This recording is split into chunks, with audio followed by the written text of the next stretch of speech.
Gambling, advertising, national security and border protection. It's been a big week in federal politics, and to discuss it, we were joined a short while ago from Melbourne by Liberal backbencher Kelly O'Dwyer and in our Sydney studio by Labor backbencher Stephen Jones.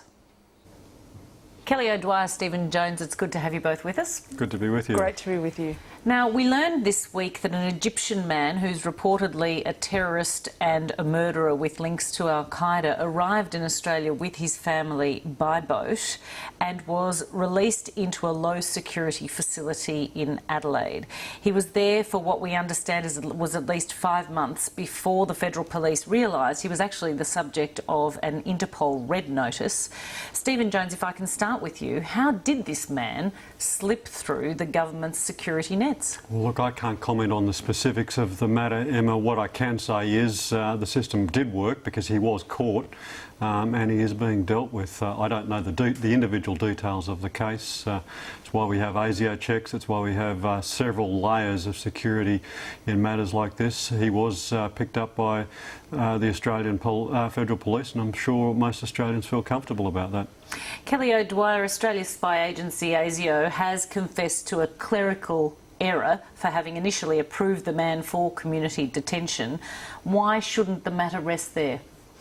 Well, it is very deeply concerning to find that a convicted terrorist has been residing in a low-security detention centre right next door to a defence facility. And let's be very, very clear about this. The detention centre that he was in was surrounded by a fence that's about as high as a pool fence. So we're not talking about a super secure facility. What concerns me about this, and why I think it can't rest at this, and why we have called for an independent inquiry, is because with the huge number of boat arrivals arriving on our shores, 3,000 this month, 3,000 next month, we've had 699 boats. By the end of this weekend it will be 700. ASIO is having to do security clearances, light touch security clearances on more than 34,000 people, and they're doing it with less resources. They have had their budgets cut twice in 2 successive budgets by more than 15%. That's simply not true, Kelly. That's simply not true. There's been a 32% increase in staffing in ASIO. They have had, in the last budget Stephen, alone, a 10%. Well, I don't mind having a debate with you, but we've at least got to deal with the facts. What you're talking about are not the facts. Well, the facts on that particular issue, if I can intervene, is, of course, that we heard the member for Holt get up in the Parliament and actually talk about how austerity was hurting these agencies. Can I go direct? And the fact that a 4%, what your government calls an efficiency dividend, so a 4% cut in their budget ostensibly, is hurting their capabilities. Yeah, I've spent most of my career arguing against the efficiency dividend, Emma, so let nothing I'm about to say take away from that underlying point.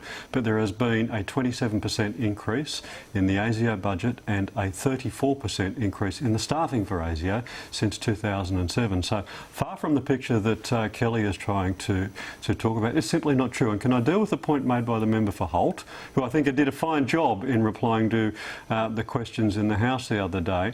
He was referring to a budget 3 budgets ago. Can I stay with the issue of immigration? And the Indonesian ambassador today has hit back at the coalition's so-called turn the boats back policy. He says Indonesia is simply a transit country, and in fact Jakarta is a victim itself of people smugglers, that if you want to turn a boat back, you should be returning it. The coalition in government would have to return it to the country of origin for these people who are trying to migrate to Australia. Now, Kelly O'Dwyer, the Indonesian ambassador, has said that your policy just won't work. They won't allow it to work. Well, I'm not quite sure that is exactly what he said, Emma. That's exactly what he said. Well, I understand he made a broader comment regarding turning boats around. And what I would say to that is this.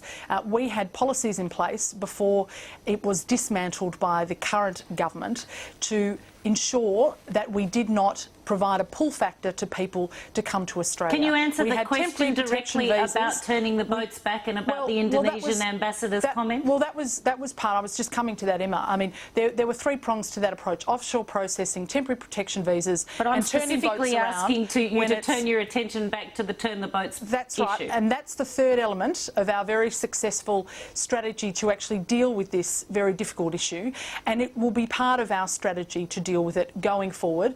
We have said it has worked in the past, it will work again. We have a very good and strong relationship with Indonesia. You might just remember that the Indonesian ambassador was sitting in the chamber watching Tony Abbott deliver his budget in reply speech. Tony Abbott he has very gone to specifically Indonesia. spoken to the issue of turning the boats back, and he has specifically said it won't work, they won't facilitate it. Well, what I would say, Emma, is Tony Abbott has gone to Indonesia. Unlike this current government, he has created a constructive dialogue with India. Okay, so you won't answer my question directly. Emma, Let me put it to Stephen Jones. What is remarkable about the Indonesian ambassador's comments today is the absolute restraint that they have engaged in over 12 months of nonsense.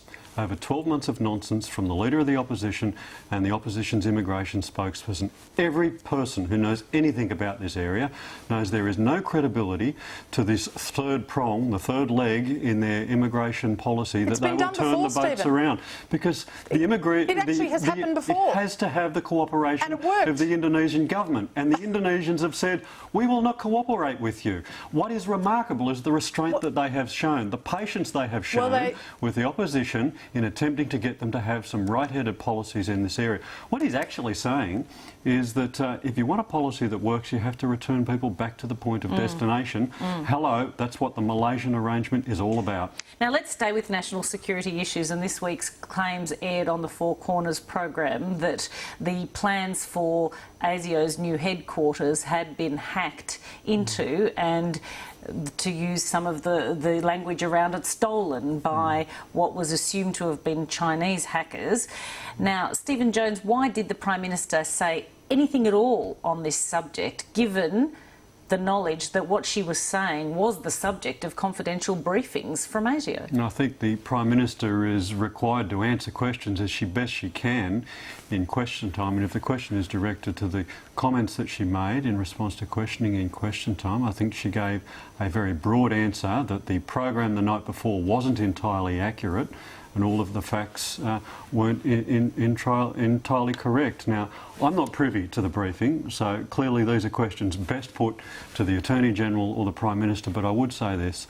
The long-standing practice of both sides of politics and every government around the world is that we don't comment on these matters, which is why the Shadow Attorney-General George Brandis's comments in revealing what was said to him in a private briefing was entirely inappropriate and puts our national security at risk. Now, Kelly O'Dwyer, this became an issue of funding. It became a part of, embroiled in this whole issue of whether the agencies were well enough resourced to deal with the kinds of issues they were presented with. Can you say that in government the coalition would restore funding to ASIO and other national security agencies? Well, obviously national security is an absolute priority for a coalition government. What I would say is that we would have a very close look at the figures. We won't know the true state of the budget and the figures until the government releases the pre-economic fiscal outlook, but you've said and they're going to be doing that 10 days You've clearly into the said RITs. tonight that they're underfunded, or they've certainly experienced, in your view, a reduction in funding. So my very direct question to you is, would the coalition in government restore funding to ASIO? Well, we're going to make statements about funding once we have a look at the true state of the books. And Emma, I know this doesn't satisfy you, but frankly, we won't know the true state of the books until 10 days after the writs are issued. Now, that has been our consistent statement Martin Parkinson, all the head along. of the Treasury, has already told you that there will be nothing, no surprises, no different to what you've seen in the budget. Well, let's just see, shall we? Emma, can I come in here? Look, the reason that Kelly is avoiding the question is that everybody knows there's a 20,000 public servant hit list on Tony Abbott's agenda. They've got, on top of that, a secret commission of audit that they're going to put in place. The fact is, ASIO funding has increased. If they intend to increase that again and carve them out from the 20,000 public servant cuts, Kelly or somebody else should come out and say this. Now, let's agree to disagree on that issue. And one issue that we do know enjoys bipartisan support is the move to increase the amount of taxpayer money going directly to fund the major political parties. Now, at a time when the budget is in deficit and cuts are being made across the board, Stephen Jones, did you consider perhaps this wasn't the right climate to announce a multi-million-dollar windfall for political parties? Yeah, not only not the right time, not very well dealt with, in my view, the wrong policy at the wrong time. If we are going to have a change in policy around the public funding of elections in this country, there should be a full and proper political debate around that. And in the shadow of a federal election is probably not the best time to do that. So I entirely welcome the fact that there will be no bill introduced into Parliament on this matter. What I would say, however, is that this should not be used as an excuse not to introduce or to ensure that the political donation disclosure laws that are currently parked in the Senate don't get considered by the Senate and passed into law before the federal election. Well, you've had a bit both ways there, Stephen. You want to be able to make some changes, but not have a broader discussion about it. Look, I would agree with Stephen on this one point, and that is that you do, when you make changes to political or electoral funding laws, you do need to have an open, frank and transparent public debate about that. You've got to get the balance between public and private funding right, and the public is best to determine that. I agree with Stephen in that it is terrific that this bill is not being brought forward at this time, but the problem is, if this current Labor government had the capacity to have this bill passed right now, the Prime Minister has admitted she would bring it on and she would have it passed. Tony Abbott, by contrast, listened to what the Australian people had to say about this, and he led. He said it would not be supported by the coalition. Kelly O'Dwyer, I have to pull you up because he did actually say, I'm satisfied with the agreement reached and indicate the coalition's intention to support the legislation and to deal with it as requested by the end of sittings. No, but something then happened subsequent to that to change his mind. He listened to the Australian people and the response that people were giving him about their concerns regarding this bill. And I think that is a great contrast between Tony Abbott, the Leader of the Opposition, and the current Prime Minister. He listens and then leads. She has a complete tin ear, and I think Martin Ferguson, Simon Crean and others would attest to that. Now, just finally and quickly, I wanted to touch on gambling advertising, Stephen Jones, because last week it was you who promised to bring a bill to the Parliament to try to stop all gambling advertising during children's viewing times. You must be disappointed that the Prime Minister didn't follow through on what you wanted and what surveys had shown most of the public wanted. Absolutely not, Emma. I'm delighted that we've had a change in policy and a change in direction on this issue. We've got the bookies out of the stadium. We've got live odds gone from the broadcast. But you've still got gambling advertising at quarter time, at half time, at three-quarter time, live betting odds in the pre-match period, before the game, after the game, during the broadcast. Hear me out, Emma. It's hardly what you'd asked for. The proposition that I was going to put before, that I was working on with my colleagues, was that we would have a ban on gambling advertising during children's viewing times. That takes us up to 8:30 at night. If you switch on the telly on any Friday, Saturday or Sunday night, the game starts at around about 7:30, knocks off at about 9:30. It wouldn't have touched on the balance of the game. So in some respects, the proposition that has been led by the Prime Minister goes further than what I'm asking for. That said, I'm not going to stop on my push to ensure that we get a bit more balance in the way gambling advertising goes in this country, because I think the policy that the Prime Minister announced is absolutely a step in the right direction.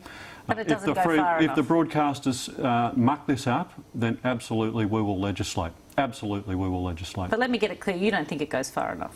It's well known that I wanted a proposition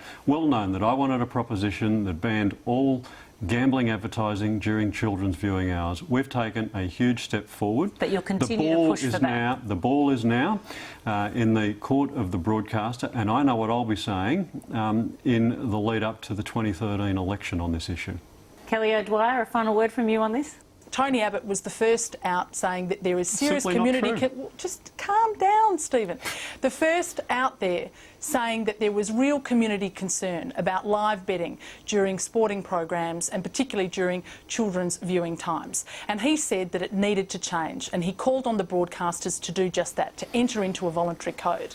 Now, they say they're going to do it, and at the moment they're going through the process. Now, we're going to look at that and evaluate that very carefully. But if it is outside of community expectations, we have said that beyond the 14th of September, we will look at it again. We will make sure that the community concerns are addressed, and we will make sure that we lead the way in government. We'll have to leave it there on that note. Thank you both so much for coming in for us. Good to be with you. Great to be with you.